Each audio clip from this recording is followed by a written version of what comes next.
잠을 자다 문득 깨어나서 시간과 스케줄을 확인하니 오늘은 친구와 만나기로 한 날이었다. 깜빡하고 늦잠을 자서 느긋하게 준비할 시간이 없었다. 욕실로 가 급하게 머리를 감고 있는데 문득 등 뒤에서 인기척이 느껴졌다. 기분 탓이라고 생각하면서도 조심조심 실눈을 뜨고 확인해보니 내 바로 뒤에 흑빛 다리가 보였다. 머리를 감으려고 고개를 숙이고 있었기에 다리와 몸통 조금밖에는 보이지 않았지만 분명히 누군가가 있었다. 나는 혼자 사는데 돌아가지 않는 머리로 어떻게든 이 상황을 이해해보려고 노력하는데 뒤에 있는 다리가 기지개라도 켜는 것처럼 까치발을 했다. 뭘 하는 거지? 처음엔 뭘 하는지 이해가 되지 않았지만 내 위로 점점 그늘이 지는 걸 보고 깨달았다. 기지개를 켜는 게 아니었다. 내 쪽으로 몸을 숙이고 있는 것이었다. 보고 싶지 않았지만 누군가의 긴 머리카락이 점점 내 시야로 들어왔다. 이대로 조금만 더 있으면 얼굴이 보일 것 같은 순간 이러다가 약속 시간이 늦을 것 같다는 생각도 들었다. 아마도 현실 도피가 아니었을까? 아무튼 갑자기 떠오른 약속 생각에 공포가 어느 정도 누그러들었고 나는 뭐 아니면 도라는 마음으로 힘껏 고개를 들었다. 그러나 무언가 부딪히는 느낌은 없었다. 순간 안도했지만 그래도 겁이 나서 거의 눈을 감은 채로 수건에 낚아채 거실로 도망쳤다. 무서운 마음을 달래기 위해 TV를 켜고 머리를 말리면서 친구에게 늦는다는 연락을 했다. 방금 있었던 일을 이야기할까 하다가 갑자기 자기 이야기를 하면 귀신이 들으러 온다는 이야기가 생각나서 말하지 못했다. 내가 너무 늦잠을 자서 네가 우리 집에 오는 게 더 빠를 것 같아. 내가 커피 살게. 네가 우리 집으로 좀 와주면 안 될까? 결국 이런 변명으로 친구를 우리 집으로 불렀다. 욕실에선 아무런 기척이 없지만 현관으로 가려면 욕실을 지나쳐야 했다. 게다가 아까 급하게 도망치느라 욕실 문을 닫지 않아서 그 앞을 지나가면 욕실 안이 눈에 들어온다. 이런저런 방법을 생각해봤지만 별 뾰족한 수를 떠올리지 못해서 결국은 아까처럼 눈을 감고 욕실 앞을 지나가기로 했다. 그렇게 결심한 나는 욕실에 있는 드라이기는 포기하고 수건으로만 머리를 말렸다.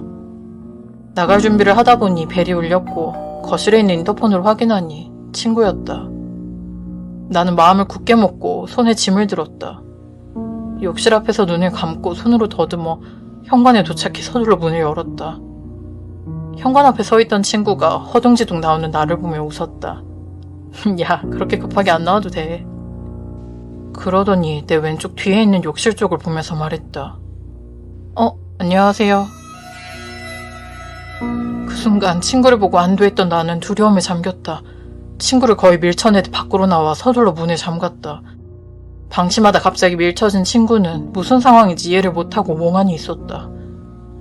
그러나 나 역시 넋이 나가서 그저 잠긴 문을 손가락질하며 친구에게 이렇게 말할 뿐이었다. 모르는 사람이야. 먼저 침착함을 되찾은 친구가 진정하라며 나를 달래주었고 덕분에 겨우 욕실에서 있었던 일을 이야기할 수 있었다. 이야기를 다 들은 친구는 얼굴이 파랗게 질렸다. 안 그래도 너 혼자 살고 있다고 들었는데 다른 사람이 있어서 이상하다고 생각하긴 했거든. 그런데 눈이 마주쳐서 일단 가족이라고 생각해서 인사한 거였어. 친구의 말에 의하면 40대 정도의 날씬한 체형의 여자라고 했다. 귀신이 틀림없다고 생각해 너무 겁이 났지만 혹시 사람이라면 신고해야 하지 않겠냐는 친구의 말에 결국 확인해보기로 했다. 처음엔 현관에 귀를 대고 소리가 나지 않는지 기다려봤지만 아무 소리도 나지 않았다. 겁에 질린 나 대신 친구가 들어가 집을 둘러보았는데 결국 아무도 발견하지 못했다. 집안을 확인하고 나온 친구는 겁에 질린 얼굴로 이렇게 말했다. 그게 사람이 아니었다고? 그 후 둘 다 약간 넋이 나간 상태로 어쨌든 노래방도 가고 카페도 가며 시간을 보냈다. 집에 돌아가고 싶지 않았지만 밤이 되어서 이젠 돌아가야만 했다. 친구는 내일 일이 있어서 자고 가라고 할 수도 없었다. 일이 없었더라도 자고 갔을지는 모르겠지만 결론부터 말하자면 결국 그 이후 별다른 일은 없었다.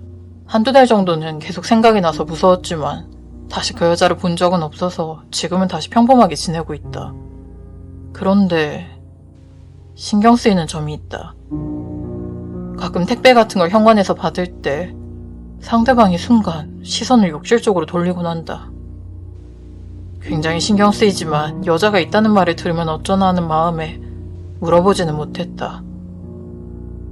갑자기 여자가 나타난 이유도 짐작이 가는 게 없는 데다 설령 이유를 알게 된다고 해도 나는 해결할 방법이 없기 때문에 조만간 이사할 생각이다. 부디 이사 온 곳까지 따라오지 않기만을 바랄 뿐이다.